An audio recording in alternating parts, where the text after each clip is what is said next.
Egunon eta eskerrik asko gaur be gure gonbitari erantzutia gaitxik. Lehenik eta behin nire maikidiak presentauko ditut, hemen Lorea Agirre, Jakin Fundazioko lehendakaria, Juan Mari zuzendaria, Juan Mari Torrealdai eta Josea Zurmendi soberan ezagunak. Betxu gaur, Zillardegiren lanen bilduma presentauko dugu hemen, Jakin Fundazioaren bitxartez digitalizautakoa eta horren aurretik batutakua. Ez da lehenengo lana edo lehenengo egilea elkarlanen aldundia eta Jakin Fundazioaren elkarlaneko frutua emoten da bena. Eta aurretik izan dira Carlos Santamariana, Martin Ugalde eta Jakin Fundazioa beriana hain zuzen indako lan horiek. Espero dugu aurrerantzian bai, elkarlan horretan sakontzia, izan badira hainbat idazle importantiak eta benetan pena merezi dutenak hobeto aztertzia eta hobeto ezautzia gure Euskal Herrian, eta gure aldetik indako lanan gaitxik eskerrak emotia, Jakin Fundazioari, benetan eskerrik asko, eta esan bezala hemen gau, seguru gainera elkarrekin jardungo dugula biharrian amendik aurrera be. Jose, pixka bat gustatuko litzaiguke esplikatuko bazenu, Txillardegi nortzan ze garrantzi du, ez da? Oso labur, Txillardegiren garrantzia ez dut aipatuko, ez dauka aipatu beharrik ere. Baina irakurriko dizuet erderaz lehenengo testu txiki bat. Fray Luis de Leónena zen eta gure gazte denboran guk ikasi genuen literatura eta humanismoan sartzen zen. Cuando contemplo el cielo estrellado de innumerables luces adornado y miro hacia el suelo de noche rodeado, en sueño y en olvido sepultado, el amor y la pena despiertan en mi pecho una ansia ardiente. Zeru Izarraren poesia asko dago, eta gero dago frase superfamatu bat ere, Kantena. Bi gauzak harritzen hau edo miresten hau, eta da Zeru Izarra goian, eta nire barruan lege moralaren presentzia. Zer ikusi behar dute bi hauek Kantek eta Fray Luis de Leónek Txillardegirekin 72an Marilyn Monroek bere buruaz beste egin zuen. Ez dakit orain hainbeste ezagutzen den, baina Txillardegik berak idatzi zuen bezala, berriki zuzen noiz ez dakidala horixe izan zen eguneko berria. Marilynek bere burua hildu. Mito bat hiltzea, Marilyn Monroe edertasunaren, emakumetasunaren, eta hori mito bat izan zen, eta bere buruaz beste egin zuen. Behar bada inoiz egon den mitorik emakumezkotasunaren eta ederraren zinematik hartutako mitorik handiena izan zen. Eta kuriosoa da, Txillardegi arrazoi politikoengatik ezagutzen dugu asko, batasunagatik, euskararen batasunagatik ezagutzen dugu asko, filologo gisa, novelista gisa, eta ez dugu ezagutzen poeta gisa ere, eta idatzi zuen, igez eginda zegoela, arrazoi politikoengatik, Marilyn Monroen heriotzari buruz, eta idatzi zuen, hortzea, zerua han dugu, goian, goian, urruti, txit urruti, urrutiegi. Eta gure oinazerik ikaragarrienek eta bizienek esan nahi guztiak galtzen dute galaxien pakearen aitzinean. Milioika izarrak galaxia bakoitzean, milioika galaxiak izartegian, nolako abiadura isila, nolako indar itxuak, nolako mundu hotzak eta mugagabeak. Gero hortan, zer nahi esan arren, gizonaren heriotzak eta bizierek ez dute pixurik bat ere. Esan nahi nuen esan, Txillardegi esaten dugu beti eta Txillardegiak esan beharko genuke. Politikoa dago, filologoa dago, novelista dago, nik ez dakizen bat gauza dago, intelektual politikoa izan da, eta politiko bezala intelektuala izan da, eta bar, ekintzailea eta teorikoa, eta poeta bat ere izan da beti. Eta hain zuzen, idatzi duen guztian, bai nobeletan eta bai hartu dituen jarrera politikoetan, atzean dagoen Txillardegiren sensibilitatea da, egunen oso berezia, personala, egunen batean baita ere aztertu beharko dena. Eta azterketa hauek egina ahal izateko, uste dela importantea, orain jakinek eta diputazioak egin duzuen bilduma, ze hor bere obra guztia sakabanatuta dabilen bitartean, azterketa sistematikoak egitea ezinezkoa da. Eta orain alderantziz. Orain posible izango da azterketa sistematiko guztiak, behar diren guztiak egitea, eta ez betiko topiko horietan gelditzea. Eta beraz eskerrik asko, jakinit diputazioari eta zuei. Bueno, orain Juan Marik pixka bat azalduko digu zer dan obra horretan biltzen dena eta ze xehetasun dituen. Bueno, ni Joseren poesiatik prosara jetxiko naiz, iz laura eta batzutan errenka ibiliko naiz gainera. Korrika eta presaka ibili behar dudalako lan asko baitakoat aurrean, ezta? PowerPoint bat prestatu dizuet eta hortaz baliatuko naiz. Txillardegi asko dago, ikusiko dugu hori derrefente, gerosiago, baina Txillardegi bera asko izateaz aparte, gauza asko aldi berean izateaz aparte, aintzindaria ere izan da, eta berritzailea izan da, ez da edozein izan. Jean-Louis Davantek esan zuen Txillardegigatik poli aintzindaria zela. Esate baterako politikan abiatu zenean, abertzaletasun klasikoari, abertzaletasun berria ekarri zuen, pentsamentuan euskal letretetan existenzialismoa berak sartu zuen aurreneko aldiz, ideologian sozialismoa eta abertzaletasuna elkarrekin eta gero askatasunarekin uztartzen saiatu izan zen, ezaguna da baita ere nobelagintzan eta saioan zer egin zuen eta bar. Puntu horiek azpimarratu edo apuntatu nahi nituen Txillardegiren argazkiko puntu bat bezala. Bestea, Josek aipatu duen bidetik, hor dago zute polifazetikoa, gauza askotan ibilia da, eta zerrendan ez da agertzen, baina Josek aipatu duen bezala politikan ibilia da, ingeniaria da, bera, ikasketaz eta lanbidez, gero linguistika lizentziatura egin zuen Parisen eta Kalifornian UCLAn fonetika eta fonologia, irakasle izan zen, filologia irakasle izan zen, EUTG-en, eta EHUko irakasle eta katedratiko ere izan da. Beraz, polifazetikoa dela, beldurra hundirik gabe esan dezakegu. Txillardegi hori, haundi hori, txillardegi horiek, guk bildu ahal izan ditugu Gipuzkoako Foru Aldundiari esker. Berarekin egin genuen duela 3 urte hitzarmen bat, 3 urtetan lanean aritu izan gara, eta nik uste bai guk jakinek, eta baita ere euskaltzale eta ikerlari askok diputazioari eskertu beharko diotela lan hau egin ahal izana.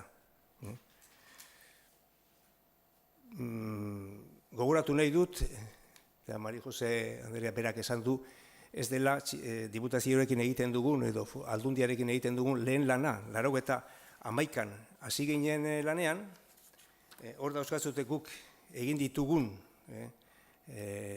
digitalizazio lanak, horietan dago diputazioarekin egin dituguna dira Carlos Santamaria, Martin Ugalde eta Txillardegi, baina baita ere, eta ari gara hortan, jardunean gaude eta batzuk egina ditugu, jakineko laukiderenak, Jose Azurmendiren egina dago, Joseba Intxaustiren egina dago, Paulo Agirre-Balzategirena bidean eta Nerea ere bidean. Beraz, denetara, da 9 autore, digitalizazio lana burutua edo burutzear daukagu. Hau, kopuruten hartuta ez da txantxetakoa, 300 bat liburu dira, da digitalizatuak eta bilatzailearen bidez azterketarako edo analizirako jarrita dauzkagunak. Liburuak eta liburu zatiak hori ikusten dituzunez, bia batera hartuta 1000-tik gora dira, artikulua dira 7.000 gora, eta gero 500 dira bestelakoak, ezta. Denetara, gure kalkuluetan, 300 milioi karaktere. Dira, jada digitalizatuta dauzkagunak. 300 milioi karaktere. Hori, azkenean da, transmisiorako, altxor bat, ondare bat. Gure ustetan baita ere balioko du, egun ematen, eta badirudi asmotan hori badagoela, biblioteka nazionala egin nahi baldin bada. Uste dute lan hauek oso leku aparta daukatela hor. Beraz, digitalizazioa naiz eta ez den gure lehenengo lana da digitalizazioaren ondoren gero egiten dugun guztia, hor sortzen dugun korpusa, egiten dugun bilaketak, eta gure tesaurusa eta bar, uste dut badela zerbait, eta gure ekarpen bat badela hori, oraingoz egiten dugun azken hau da, baina aurrerantzean ere, Mari Jose esan duen lanean segituko dugu, eta esperantza hori ez dugu galdu nahi. Gure asmo hauen, etxeardegirena orain, baina asmo hauen ezaugarrietako batzu dira, azkenean beti aipatzen dugun ondare kultural hori urrego belaunaldietara igarotzea, gero baita ere ikertzaile eta euskaltzaleari eta bar lan eskura guztea, lan hauetako asko, Josek berak lehenago aipatu duen bezala, oso eskura gaitz baitira. Bibliotekatan daude, kontu neki behar da, horietako asko ja deskatalogatuta daudela, ez daudela merkatuan, eta hori liburuei daukienez, eta gero zesanik ez, aldizkarietan, eta batez ere egunkarietan dauden materialak. Horiek bilatzea ikergarri zaila da, ikerlari partikular batek ezin du praktikamente, horregatik aurre lan bezala egiten dugu hau, eta lan guztia beraieri bere ordenagailuan uzten diegu azterketak egin ditzaten, ezta. Gure beste ezaugarrietako bada korpusarena. Azkenean lan guztiak jatorri desberdinekoak, edadura desberdinekoak, asmo desberdinekoak eta denak sartzen ditugu zea baten, korpus batean, baina modu integral batean, baina aldi berean ordenatu batean eta jerarkizatu batean. Eta beraz hori dena, modu sistematikoan eta arautuan dagoen material guzti hori dena, beraiek eskura izango dute. Hori da gure lan espezifiko, gure plusa edo gure balio erantzia. Ikusten dezuta azkar noala, baina bueno.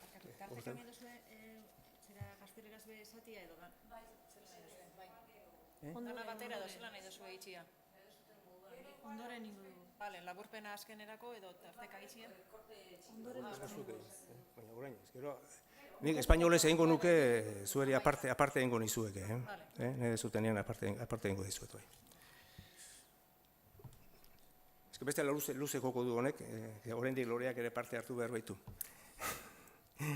Eta prentsaurrekoa da, ez da hitzaldi bat.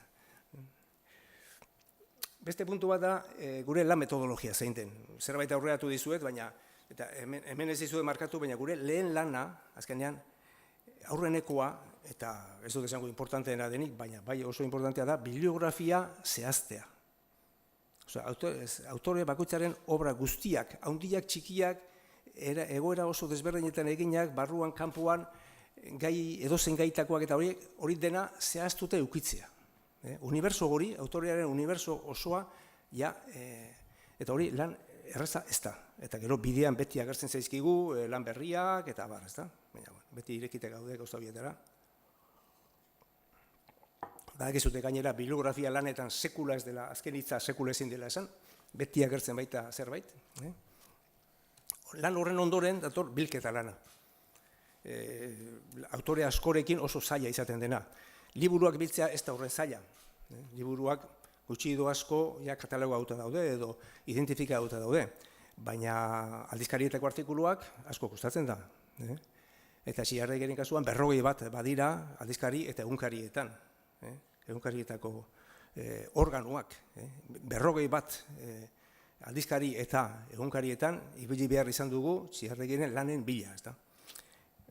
Aldizkarietakoa erraza ez bada, pentsa ze izango den egunkarietakoa.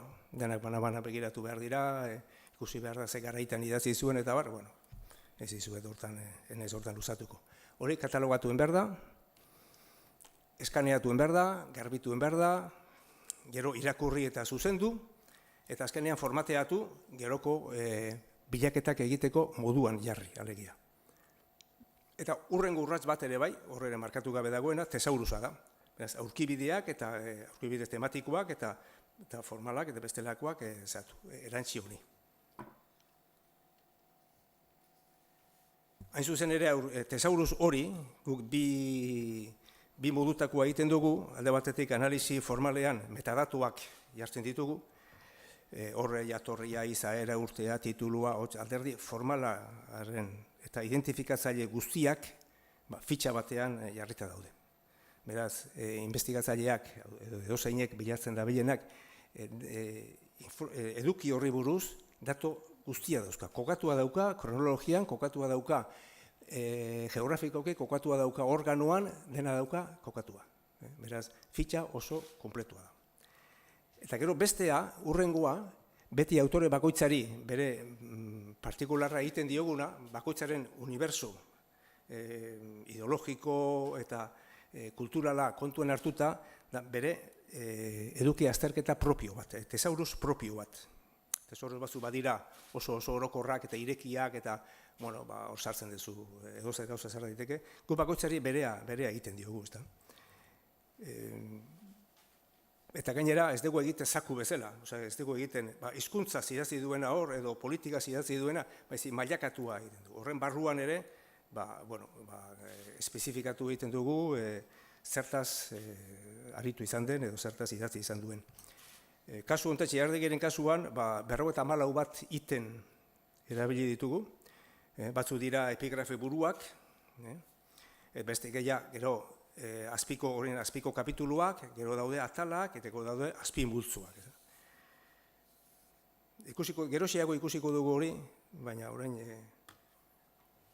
Txillardegiren lehenengo bere,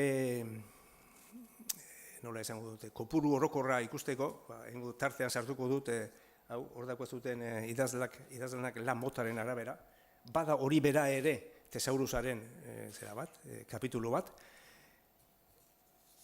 Ikusten dezute, alde batetik liburua daude, liburu zatia daude, artikulua daude, itzulpenak, 7 multzotan berezi dugu Txillardegiren lan unibertsua. 7 multzo daude. Txillardegi, liburutan 40, eta hor dauzkatzute zenbaki zerak hor dauzkatzute, ez da. Gero, aldizkari lan gehien ematen dizkiguten lan esan bezala dira aldizkariak eta egunkariak, aldizkarietan 40 izan dizuet, 44 dira aztertu ditugun egunkari eta aldizkariak, berak gehien idatzi dituena Tierra Baska Eusko Lurra, 43 artikulu, bat aldizkarian 23, Brankan 29, Iakinen 17. Eta egunkarietan, eginen Lareun eta 33, Zerugargia argian 300, eta egunkarian 188, eta enbatan 107. Hori dira, nahi bai uste dut emango zaizuen horrian olako datu batzuk agertuko zaizkizuela. Badago hor bukaeran bereziak edo jartzen duena ere, eta hor esate baterako Txillardegiren tesia bera agertuko da. Eta baita ere, 74an Baionako biltzarrerako egin zen lana, ez dago berak sinatua, baina badakigu berea dela, euskara batuari buruzkoa, euskara arauzkotzeko, ez dakit nola duen izena, holako zerbait da. Behatzi horietan, edo 7 horietan, hobeto esan da, 7 horietan ez dago, baina badaukazute baita ere, Txillardegiri buruz idatzi dena. Hemen ez ditugu lan guztiak hartu, baina bai garrantzizkoenak, bai mamitsuenak. 350 lan integratu ditugu baita ere, Txillardegiri buruz idatzitakoak. Ez dira nola nahikoak. Txillardegiri buruz, ez baterako dira, buruz idatzitako idazlanak dira 288, eta liburuak, horietatik liburuak 10 badira. Liburuak, 10. Gero Txillardegiri egindako elkarrizketak, dira 218, eta liburuak bat baita ere, elkarrizketa liburu bat ere badago hien artean. Eta gero parteri txikiena, guk aukeratu dugun hortan parteri txikiena, Batxilarregiren liburuen erreseñai buruzkoa da. Hor 33 bakarrik aukeratu ditugu. Beraz, multzo hontan gehienak Txilarregi buruzkoak dira, bai berari buruzko azterketak eta bai berari egindako elkarrizketak. 2 kapitulu horiek dira nagusiak, eta 3. batean ja erreseñak agertuko dira.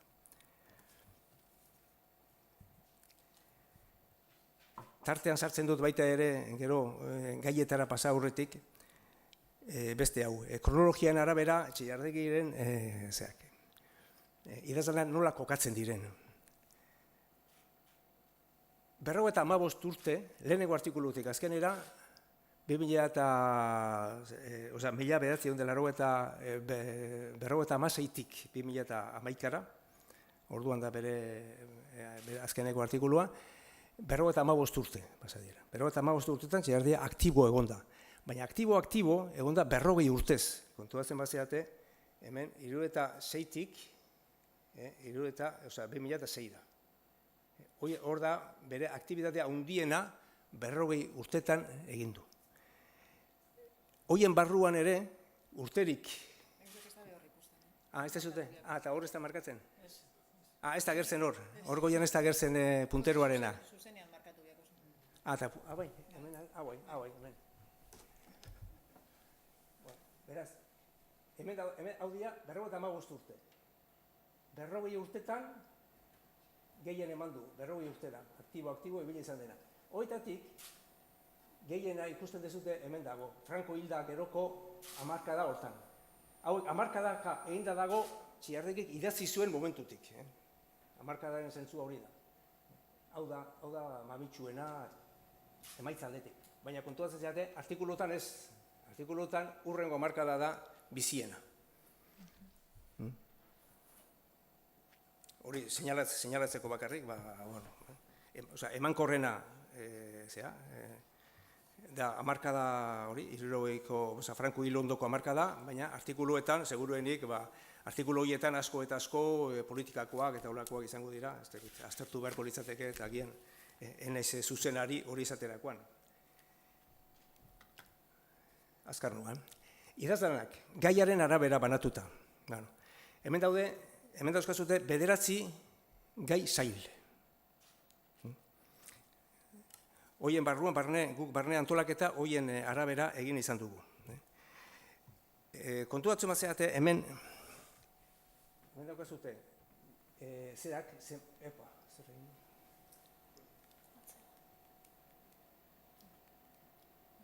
Hemen, ez da? Hemen, hau da, zenbaki absolutua dira hauek, berak idatzi ditu 1694, eta hau ez zenbaki absolutua. Baina, kontuatzen batzen, hemen, bigarren hau, politika, artikulu gehien edo lan gehien daukana, idazlan gehien daukana, hau da. Baina, honea, hau da, bere idazlanetan, 128,5. Baina, orrialdeetan kalkulatuta, 1,11,5. Eta, hau izango litzateke, hizkuntzari buruzkoa izango litzateke, naiz eta idazlanak ez dira 25 diren, hau izango litzateke, mamitsuena bere orrialde aldetik. Honekin zer esan nahi dugu. Artikulu mota oso desberdina da, esan dugu dena biltzen dugula. Batean daude asko, azterketa daude, liburua daude, kulturan eta bar. Eta bestean, esaterako politikan da asko daude artikuluak. Artikulua motxa dira, guk kontatzen dugu unitate bezala, bakoitza unitate bezala, liburu bat, eta 4.000 karaktereko bat guretzako unitate bada. Eta horrela kontatuta, ematen du, bigarren hilarako hori, bigarren zutabe hori ematen du. Baina orrialdeka kontatuta, 3. agertzen da. Horre bestaldetik, agertzen du baita ere, Txilarregi aktibo bezala gizartean, ibili da lehenengoan arabera, erdiko zutabean arabera, baina intelektualki balio edo lan intelektuala edo hori 3. gehiago ikusten da. Puntu hori da. Bedatzi hauetan, ez dago esan dizudan bezala, Txilarregiri buruzkoa, lehen aipatu dizudan hori. Hori ere, dena den, digitalizazio honetan hortxe dago. Hizkuntza. Hizkuntza da horietako bat, esan dugun epigrafe nagusi horietako bat. Horren barruan, hau ez da zaku bat, horren barruan, bereizketak eginda daude. Barne sailkapen bat, barne antolaketa bat eginda dago. Hiru multzo bereiztu ditugu, hiru multzo nagusi, bata da teorikoa edo hizkuntzaren teoria eta bar, bestea da bere oso kezka bizia izan zena hizkuntza gutxituen inguruko hori, eta hirugarrena euskara bera izango litzateke. Euskara bera ere bitan banatua, bata da teorizazio edo hizkuntzalaritzaren inguruko lanak, eta bigarrena euskara gizartean, ja alderdi soziolinguistikoak eta gehiago. Kopuruak eta badauzkat hemen horien esplikazioa, baina nahikoa da hori ikustea nola antolatzen dugu lana jakiteko, ezta? Eta gero nola errestuko duen baita ere, investigazioa batek zerbait aurkitu nahi baldin badu. Osea, ez daukatenean ibili beharrik eta nahikoa du hortara jotzea, justu puntu hortara jotzea. Beste bat gauza bera adierazteko, politikari buruz, politikan ere Euskal Herriko politika eta kanpoko politika, eta politikaren barruan, beste sailkapen batzuk. Azpimarratu nahiko nuke, sailkapen horietan, agertzen den, sartu dugu baita ere, hau, euskara eta Euskal Herria. Eta ikusten dezute, ez dela gutxien daukana horrealdean. Horrealdetan, eguneko 30% berak du.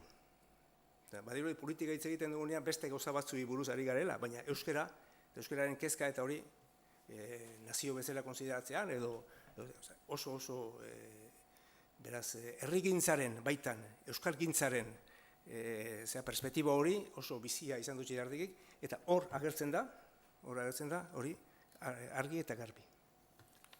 Eta bukatzera noaia, eta Loreari paso emango diot, labur bilduz eta esanez, azkenean guk Txillardegiren lan osoa idatzi eta argitaratua izan dena, salbu eta zea batzuk, dokumentu gutxi batzuk, hori hemen daukazute. Hau edozeinen eskura dago, guztion eskura dago, Aldundiari eskerrak eta familiari eskerrak, liburuak eta hemen dauden liburuak, aldizkariak eta dauden material guztiak ikusi, irakurri, jeitsi egin ditzakezue eta zegoentzeko erabili. Tesaurus eta gaitegi propio batekin dago guztia, hori, uste dut hori erakusten saiatu izan naizela, beraz ondo antolatua eta Txillardegiri buruzko lan propio bat egina daukagu hortan, eta hori iruditzen zaigu gure ekarpen nagusietakoa hori dela, ezta? Era askotako digitalizazio egiten dira, batzutan gaina eskaneo gutxak digitalizazio egiten zaila hori ere eta bar, baina gurean uste dugu digitalizazioa oso aurrera eraman izan dugula. Naiz eta digitalizazio izenean sartzen dugun hori guztia. Beraz, ondo antolatuta dagoazute guztia, eta gero, dokumentu eskura gaitzak eta uste dut oso eskura gelditzen direla, eginda gelditzen direla, eta bilaketak erakutsiko digu orain Loreak nola egin, baina egin daitezke katalogoaren arabera, egin daitezke gaitegiaren arabera, edo egin daitezke testu osoko bilaketa bat eginez. Beraz, nik uste, era guztietara sar daiteke guk bizitak idatu bat norberak antola dezake Txillardegiren lanen barruan. Eskerrik asko. Nik egingo dudala labur, da pixka bat gogune bera zabalduko dut, eta saiatuko naiz, bilaketa batzuk pixka bat azaltzen nola antolatu dugun, Joan Marik eman duen guzti hori, obra handi hori, Txillardegi guzti horiek.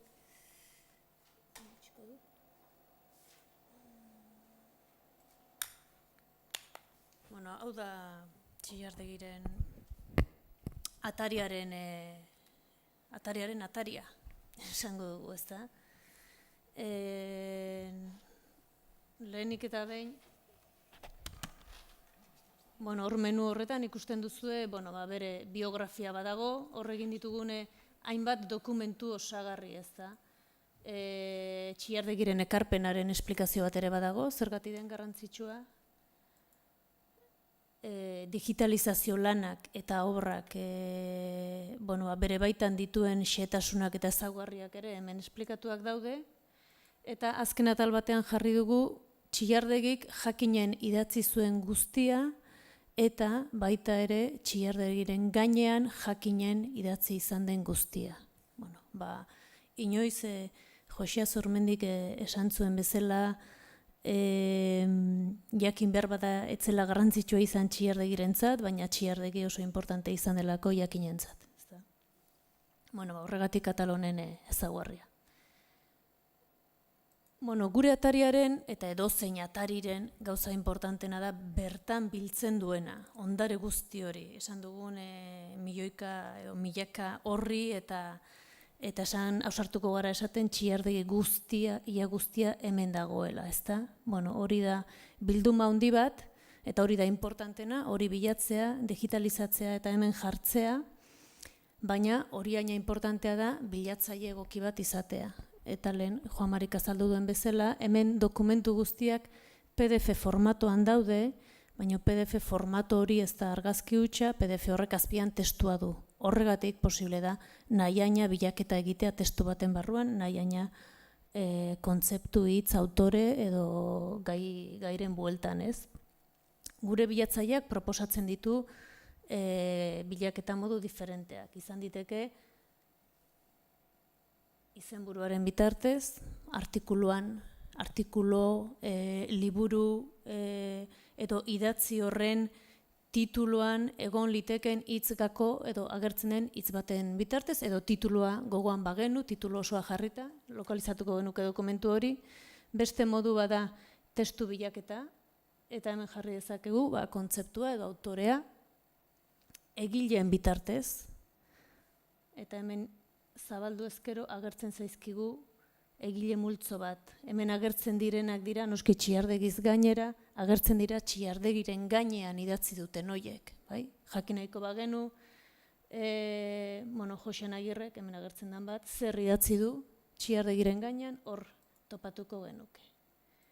Gaika beste hainbeste. Gaika da, Joan Marik lehen azaldu duen tesaurus hori. Tesaurus horren araberako.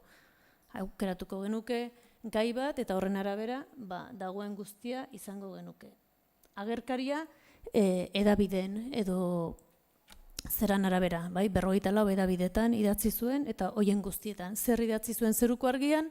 Nahiko bagenu jakin, hortxe jakingo genuke. Eta lan motak ere bai, zer ote zian liburuak, artikuluak, sarrerak, hitzatzeak, hitzaurreak, dena delakoak, iruzkinak, horren arabera ere bai, eta azkenik baita ere, urtea noiztik nora.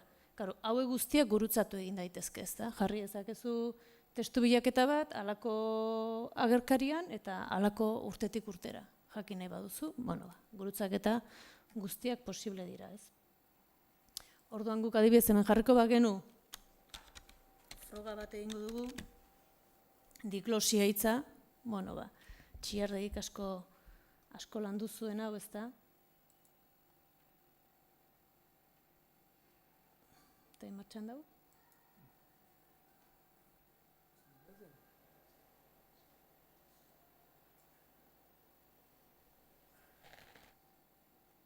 Itxaroten nahi da,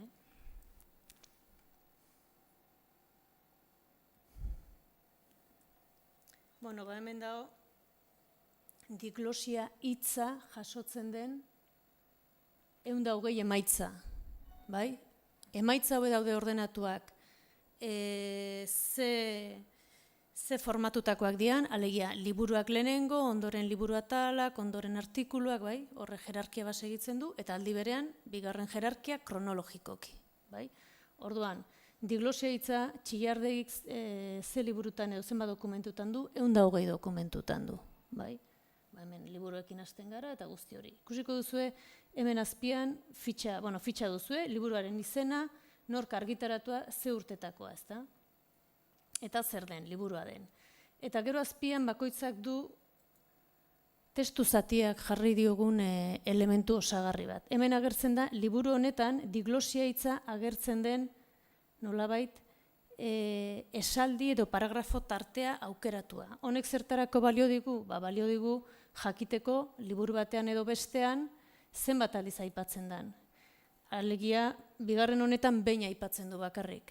Behar bada ikerlariari edo biladoanari ematen dio pista interesgarriago izango zaiola, diglosiaren gainean gehiago idatzia duela Txiardegik liburu honetan bestean baino.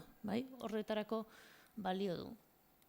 Eta hemen liburuekin hasi, Eta liburu zatiak, esan bezala, ordenatuak, artikuluak, demagun, hemen arkirik ez, artikulu hau atako bagenu, bueno, hemen dago PDF-an, bai? Bere artikulua eta bere datu guztiekin.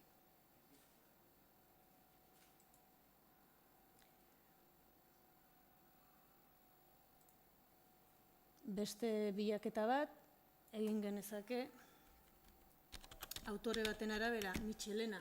Bueno, Koldo Mitxelenan gaude eta badakigu Txillardegi eta Mitxelena bi hizkuntzalari handi, behar bada elkar estimatuko zianak, baina elkarrekin ere beraien eztabaidak izan zituztenak, ez? Alegia, seguraski Txillardegi Mitxelena behin baina gehiagotan hartuko zuela ahotan edo hitzetan bere artikuluetan, ez? Bueno, hemen ikusten dugu. Mitxelena, guk Mitxelena jarri dugu, zehaztu beharko genuke, behar bada Luis Mitxelena, Koldo Mitxelena, ze Mitxelena berak diferente sinatu izan zuen garaiak arabera, eta Mitxelena gehiago ere egon daitezke, ezta? Baina, bueno, horrela sinple eginda 200 bat emaitza aurkitzen ditugu. Tartean liburuak, esan bezala testu zatiak, ikusi ezakegu hemen behin aipatzen dela bakarrik. Leturiaren egunkari ezkutua. Segurazki L. Mitxelena, Luis Mitxelena, Koldo Mitxelena izango da. Bai? Baina hor aipamen bakarra dago, eta bueno, berago joaten bagara, gehiago egongo dira.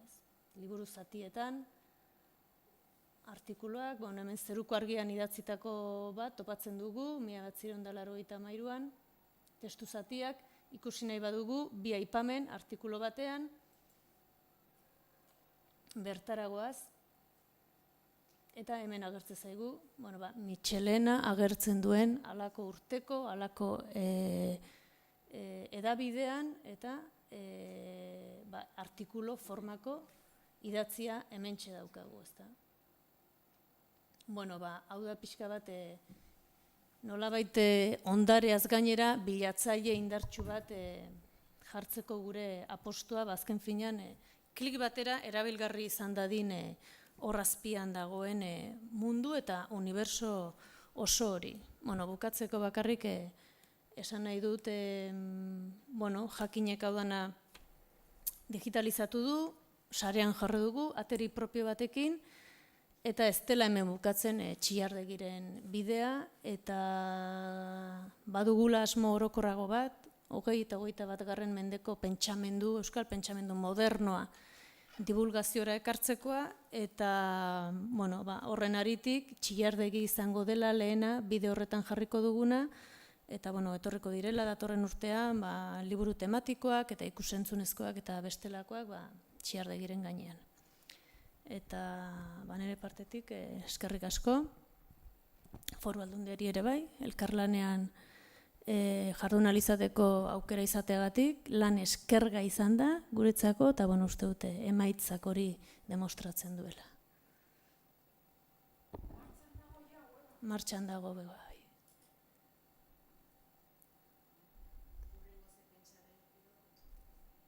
Hortxe gabiz. Bagabiltza. Jarrian, zelan, beste bazkide batzuekin bebai batera nahi dugu inda.